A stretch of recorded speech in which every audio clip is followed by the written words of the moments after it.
Салоникалыларға жазылған бірінші хат, бірінші бап. Әкеміз Құдайға һәм иеміз Иса Масихқа тиесілі болған Салоника сенушілерінің жәмәтіне Павел, Сила һәм Тимофейден сәлем. Сіздерге Құдайдың мейірімі һәм тынышлығы яр болсын. Дуа еткенімізде сіздерді тілге алып, бархулла һәммеңіз үшін Құдайға шүкірлік білдіреміз. Құдай әкеміздің алдында сеніміңіздің жемісі болған іс-әрекетіңізді, сүйіспеншілігіңізге тикарланған мейнетіңізді һәм иеміз Иса Масихқа деген үмітіңізден пайда болған шыдамлылығыңызды үзліксіз еске аламыз. Құдай сүйген туысқанларым, оның сіздерді таңлап алғанын біздер білеміз. Себебі сіздерге жарияланған қош хабар тек сөзбенен ғана емес, ал құдірет, мұқаддес рух һәм толық сенімменен жеткізілді. Сіздердің пайдаңыз үшін араңызда қалай жасағанымызды білесіздер. Көп азап ақыретлерге қарамай, сіздер мұқаддес рухтың берген қуанышы менен Құдайдың сөзін қабыл етіп, біздерге һәм иемізге еліклеушілер болдыңлар. Солай етіп, Македония һәм Ахаядағы бүткіл сенушілерге сіздер үлгі болдыңлар.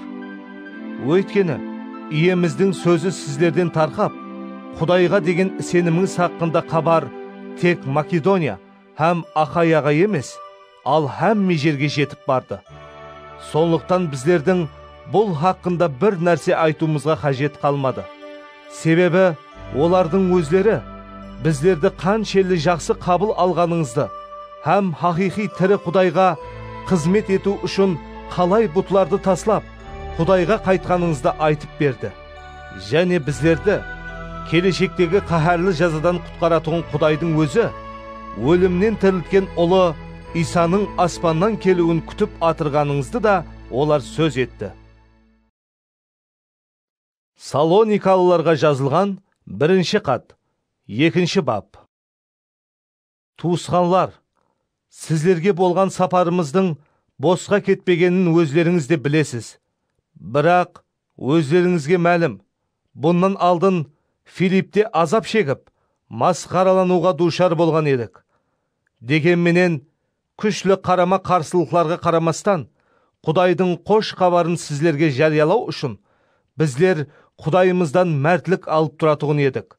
Өйткені, біздердің ақыл насиятымыз өтірік, ямасы нәпәк ниет һәм хилеге негізленбеген еді.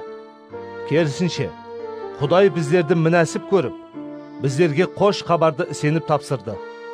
Сондықтан біздер адамларға емес, ал кеуілдерімізді сынайтұғын Құдайға ұнау үшін қош хабарды жариялап жүрміз.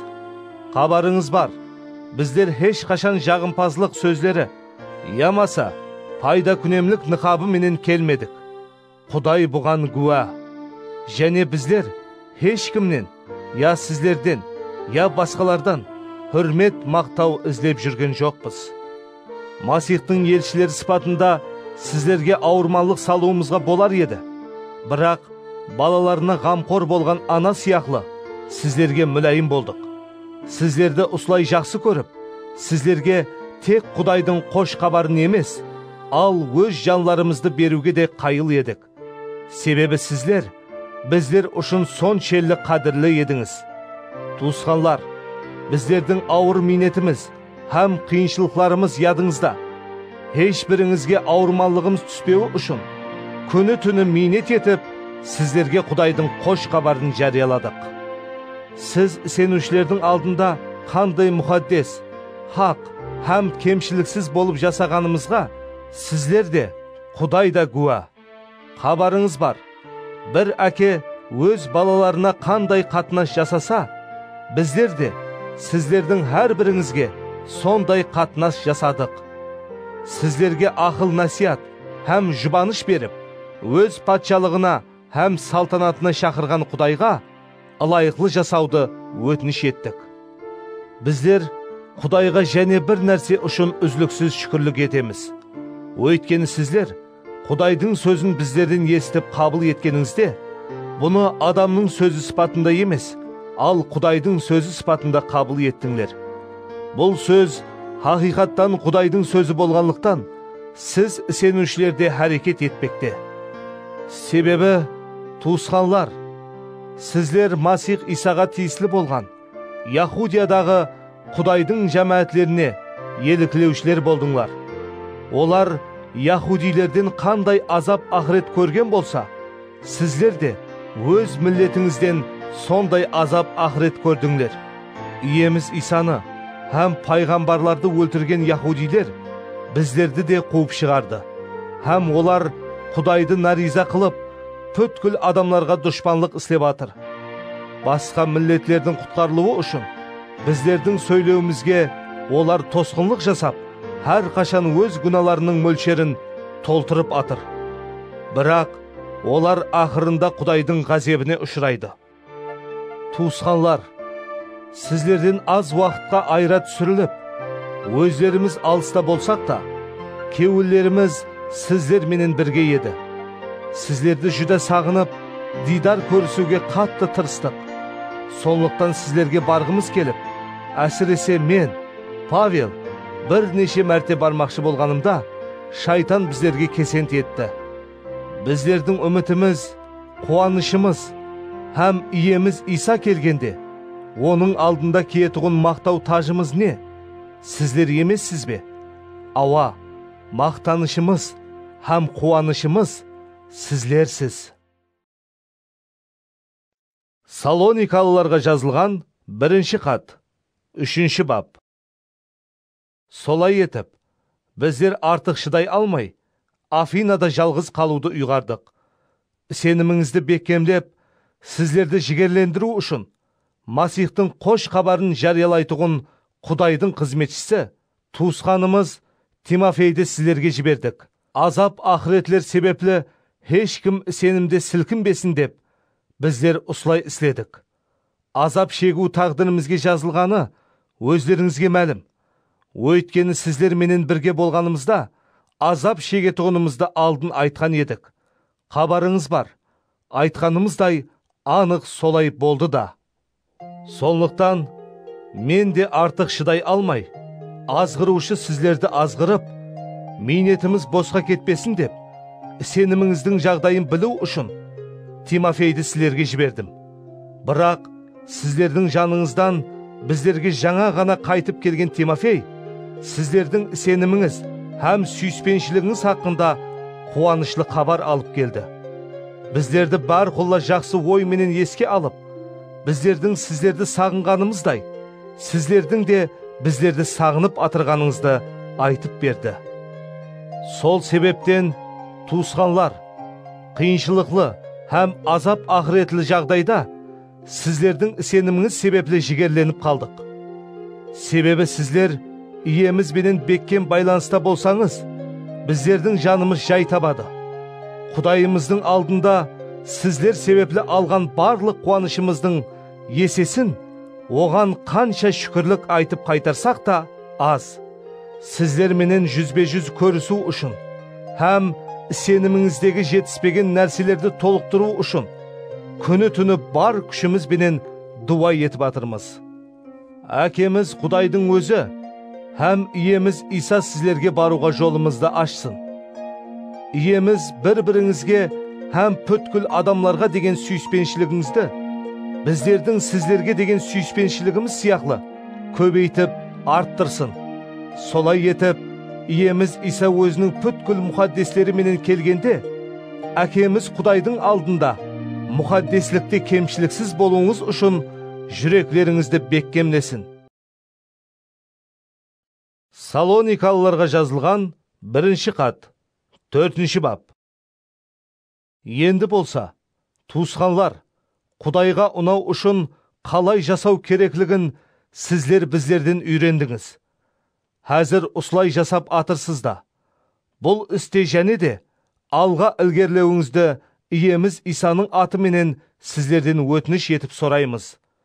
Өйткені иеміз Исаның билігі менен сіздерге қандай жол жорықларды бергенімізді өздеріңіз білесіздер. Құдайдың еркі сіздердің мұқаддес болуыңыздан ібарат. Яғни, ол сіздердің жынысы бұзықшылықтан аулақ жүруіңізді, әр біріңіздің өз денесін қадірлеп, мұқаддес қылып сақлауын, һәм Құдайды білмейтұғын бұтқа табынушылар сияқлы бұзық қалеулерге берілмеуін қалейді. Ешкім осындай істе туысқанына қиянет етіп, харамылық істемесін. Бұрын сіздерге айтқанымыз һәм ескерткеніміздей, иеміз бұндай барлық істер үшін адамларды жазалайды. Себебі, Құдай біздерді харам болып жасау үшін емес, ал мұқаддес болып жасау үшін шақырды. Солай етіп, бұл жол жорықты қабыл алмаған адам адамды емес, ал мұқаддес рухын сіздерге берген Құдайды қабыл алмаған болады. Бірақ туысқанлық, сүйіспеншілік хақында біреудің сіздерге бір нәрсе жазуына қажет жоқ. Өйткені, бір-біріңізді сүюді сіздер Құдайдан үйрендіңдер. Сіздер хақиқаттан да бүткіл Македониядағы туысқанлардың әммесін сүйесіздер. Туысқанлар, бұл істе және де алға ілгерілеуіңізді сіздерден өтініш етеміз. Және де сіздерге жол жорық бергеніміздей, тыныш өмір сүруді, өз ісіңізге кеуіл бөлуді, һәм қолларыңызбенен минет етуді мақсат етіп қойыңлар. Солай етіп, сіздер жәмәаттен тыс адамлардың алдында hürmet izzetli өмір сүресіздер, һәм ешкімнен ғарезлі болмайсызлар. Туысқанлар, үмітсіз жасайтұғын басқа адамлар сияқлы қайғырмауыңыз үшін бұл дүниядан көз жұмғанлар хақында сіздердің хабарсыз қалуыңызды қалемейміз. Себебі біздер Исаның өліп қайта тірілгеніне сенеміз. Сол сияқлы Исаға сеніп, бұл дүниядан көз жұмғанларды Құдай оның менен бірге қайта алып келетұғынына да сенеміз. Иеміздің сөзіне тикарланып, сіздерге мынаны білдіреміз. Әзір тірі болып жасап атырған біздер, яғни иеміз келемен дегенше тірі жүретұғынлар, бұл дүниядан көз жұмғанлардан еш артық емеспіз. Өйткені иеміздің өзі бұйырған бәлент дауыс, бас періштенің сесті, һәм Құдайдың кәрнайы менен аспаннан келгенде, дәслеп Масихқа сенген өлілер тіріледі. Онан соң, жасап атырған біздер, яғни тірі қалғанлар, олар менен бірлікте иемізді хауада күтіп алу үшін, бұлтлар ішіне алынып көтерілеміз. Солай етіп, әмме уақыт иеміз менен бірге боламыз. Міне, осы сөздер менен бір-біріңізді жұбатыңлар. Салоникалыларға жазылған хат, 5 бап.